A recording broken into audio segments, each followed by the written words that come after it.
কলকাতায় গঙ্গা নদীর পাড়ে অবস্থিত রানী রাসমণি দ্বারা প্রতিষ্ঠিত দক্ষিণেশ্বর কালী মন্দির। এখানে আসার জন্য সবথেকে সুবিধা হলো মেট্রোতে করে আসা। এছাড়া শিয়ালদহ থেকে ট্রেন পেয়ে যাবেন দক্ষিণেশ্বর, এবং হাওড়া থেকে লোকাল ট্রেনে করে চলে আসুন বালি স্টেশন। তারপর সেখান থেকে বাস কিংবা অটোতে করে চলে আসুন দক্ষিণেশ্বর। তাছাড়া ডাইরেক্ট বাসে করেও বহু স্থান থেকে চলে আসতে পারবেন দক্ষিণেশ্বর।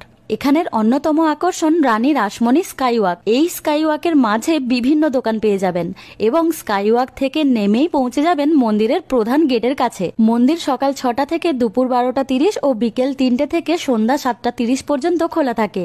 এখানে 2 হুইলার ও 4 হুইলার পার্কিং এর ব্যবস্থা রয়েছে। এই মন্দিরে ফোন, ব্যাগ, ক্যামেরা একেবারেই অ্যালাউ নেই, তাই কাউন্টারে সমস্ত কিছু রেখে মন্দিরে মায়ের দর্শন করতে যেতে হয়। এখানে প্রসাদ গ্রহণের জন্য মন্দির প্রাঙ্গণ থেকে 100 টাকায় কুপন পেয়ে যাবেন। প্রসাদ বিতরণের সময় দুপুর 1টা 30। এখানে ভোজালয় থেকে খাবারের দোকান পেয়ে যাবেন এবং ডালা কাউন্টারে